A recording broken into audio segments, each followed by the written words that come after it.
I'm going to continue the storyline, finally, after getting White Mage and Paladin up to 50 and unlocking Red.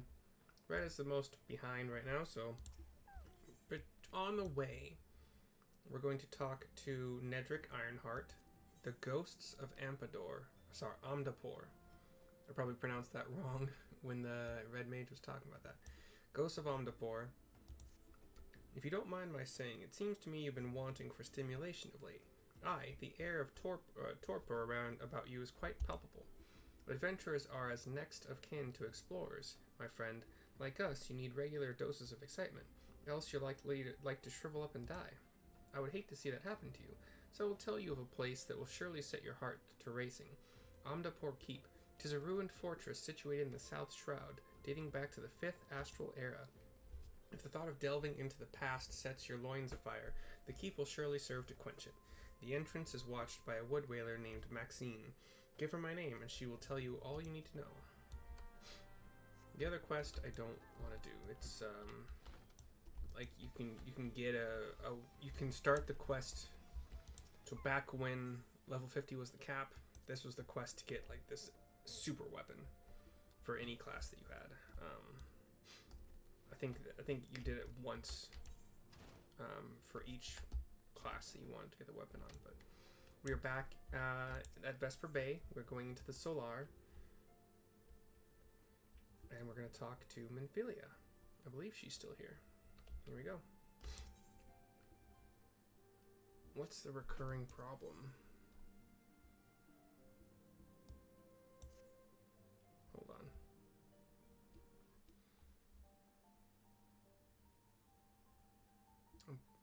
I know you have scarce had a chance to rest, but I'm afraid there is still work to do. Still work to do. I'm trying to remember her voice. The ultimate weapon, and this is Y'shtola. The ultimate weapon's destruction, 'twould seem, has served to embolden the beastmen, who now seek to call down their gods once more. Even as we speak, the Amalja, the Ixal, and the Kobolds are making preparations for their respective summoning rites, and that is but the half of it. Much to our dismay, all three tribes were somehow able to procure vast quantities of crystals. Oh, my turn to say something. Basically, this means the primals will be stronger than they were before. Oh, so how you unlock hard or extreme modes, maybe? Far, far stronger. The previous incarnations will seem as pale imitations. The beast tribes, we believe, began hoarding crystals with a vengeance in the wake of the Ultima weapon's maiden appearance. You will remember that as the time it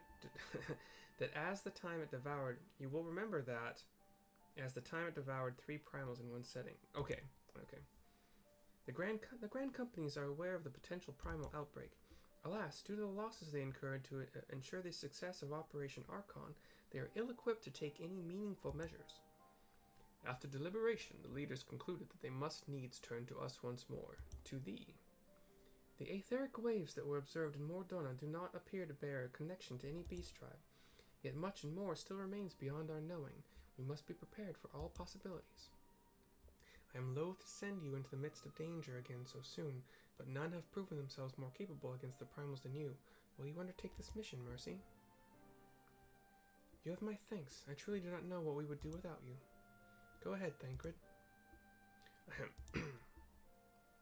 With circumstances as they are, I haven't had the chance to properly express my gratitude. I owe you my life, Mercy. Thank you from the bottom of my heart. A string of failures had left me feeling powerless. I wanted to be stronger, that I might do right by my fellow Scions. But instead, I caused you all no end of grief and suffering. I swear to you, it shan't happen again.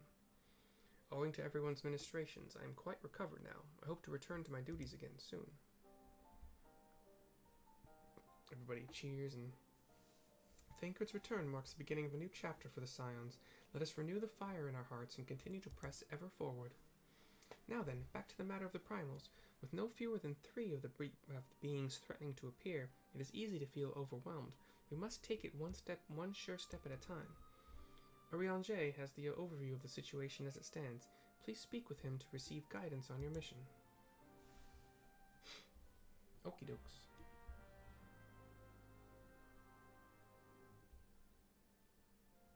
Now to why I'm actually here.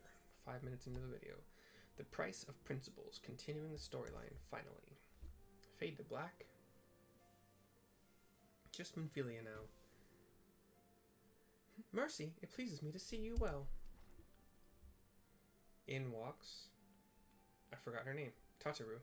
Wow, it's been a while. Do excuse me for interrupting, Mercy. My lady, the gentleman from Ashgana Exports has just left. I understand now why you didn't want to receive him. You did well, Tataru. Please inform the guards that we will not be receiving any further guests this afternoon. Thank you, my lady. She gives a thumbs up. Waves. Ever since we defeated Gaius Van Balsar and destroyed his ultimate weapon, the eyes of the world have followed our every move, scarce remembering to blink. Where once we worked in secret, with precious few friends and all too many enemies, we are now besieged by benefactors, each one more eager than the last to offer us his complete support. A true embarrassment of riches. Of course, every promise of patronage comes with a price. Some make their intentions known from the start, while others endeavor to engage us more subtly. Dress it how they will, the message is ever the same. We shall help you, but only if you help us. The gentleman Tataru spoke of was more brazen than most. In exchange for certain supplies, he would have us resolve a business dispute. Naturally, I refused him, as I have every other merchant of his ilk. Alas, the syndicate's overtures are not so easily rejected. When we formed the Scions of the Seventh Dawn, it was with the goal of saving Eorzea, not the interests of individual Eorzeans. Our neutrality is fundamental to our cause. In my heart, I know this to be true, and yet, if accepting these offers of patronage could empower us to do greater good, might they not warrant greater consideration? Our Baldessian colleagues have been generous beyond measure, but we cannot expect them to. Forgive me, I did not mean to burden you so. You shake your head, think nothing of it, basically. Yet, my urge to share this dilemma may not be wholly misguided. Might I impose upon you to consult the others? They are like to have their own opinions on this matter.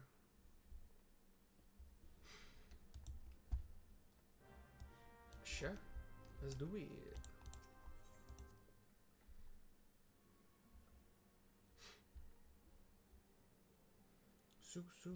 Yo. Go just north in these hallways.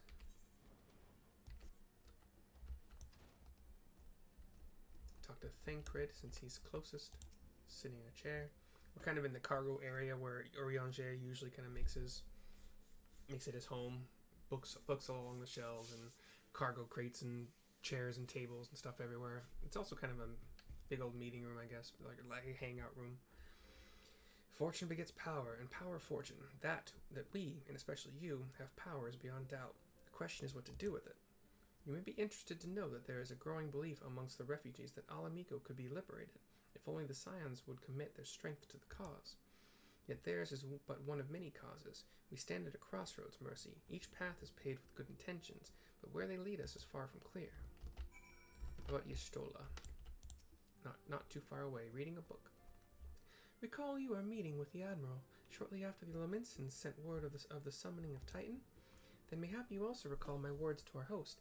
I said unto Merlwib that her people had broken their treaty with the kobolds, and that the beastman had justly responded. That we had been called to intervene in a conflict which she herself had invited. I spoke, in short, the truth.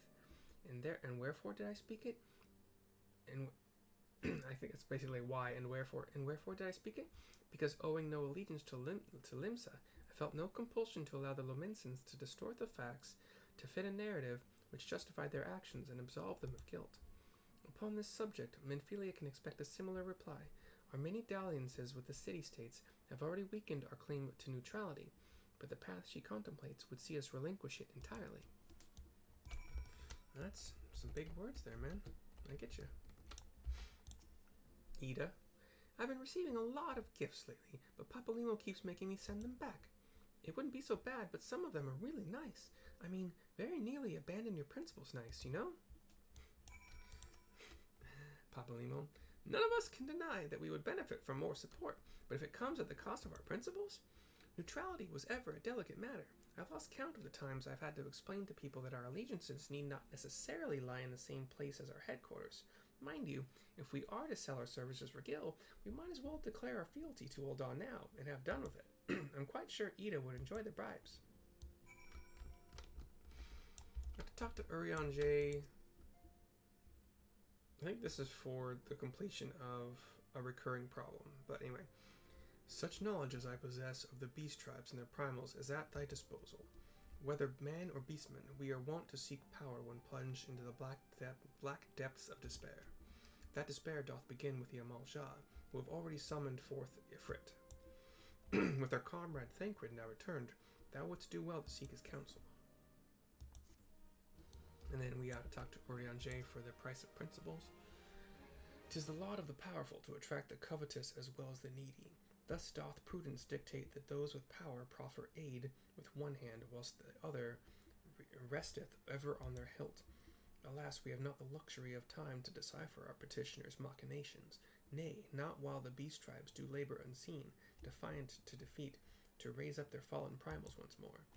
Doubt not that they shall return, stronger and bolder both, nor that we shall be the ones to meet them. This sacred charge shall ever be ours. 'Tis but a pity we are so few, and our fortunes so finite. Thancred also is going to give us Ifrit Bleeds. We can kill it. Level 50. Confirmation has just arrived from the immortal flames.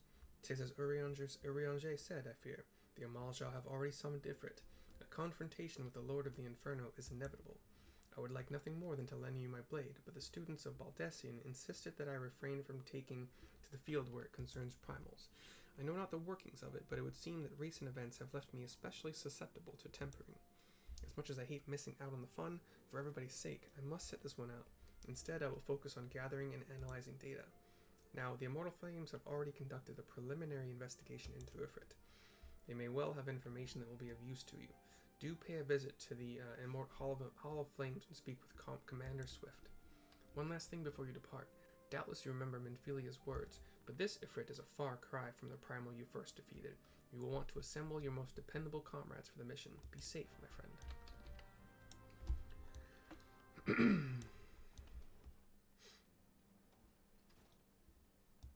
Alphino is here as well.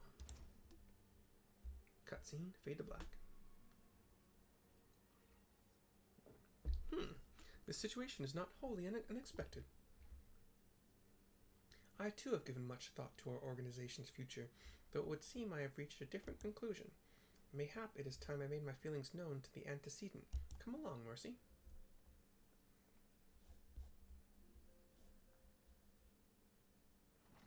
Inside the Solar. Alphino, Mercy, is aught amiss? You desired counsel, and so you shall have it, Minfilia. Minfilia, the Scions of the Seventh Dawn must leave Ul'dah. We must do what? So long as we remain within Ul'dah territory, we will never be free to act with impunity. Moving our headquarters to Vesper Bay only delayed the inevitable. We have demonstrated our capabilities, and the Syndicate has taken note. They will not suffer our organization to remain independent now. We are far too dangerous for that. Surely you realize they are the reason Vesper Bay still lacks an Aetherite. They know full well how beneficial one would be to our cause, which is why it and other favors will be denied us unless we cooperate. If Ul'dah is no longer suitable, where would you have us go? Experience has taught us that the appearance of neutrality is as important as the reality. Accordingly, we must keep each of the great nations at arm's length and plant our banner in a place which all agree to be beyond their borders. More Donna. Revenant's Toll, to be precise. It lies within neutral territory and offers all the essential facilities we require. By way of an additional benefit, it is also frequented by a veritable legion of adventurers who may serve to supplement our ranks. I am, of course, conscious of the fact that we have developed a certain bond with Ul'dah and her people over the years, but I truly believe this to be the best course of action. As you yourself observed, we have invaluable ties to the local community, forged through years of concerted effort. Ul'dah is our home, Alphino. To cast aside everything we have built and start anew in that desolate wasteland would be beyond reckless. The decision is yours to make, antecedent. I ask only that you recall the shared purpose which first moved us to found the Scions of the Seventh Dawn, and which moved you to found the Path of the 12 ere that. We aspire to an ideal, you and I, just as my grandfather did. That makes us more than mere comrades in arms. We are as much your family as... She turns to look at the broken staff of his grandfather. That will be all, Alphino. He nods, walks off. I'm sure you have some familial affairs of your own to attend to. Your concern is most generous, but no, I have left them in the hands of men better suited to the task than I. I could not very well allow my personal affairs to come before the needs of the Order, after all.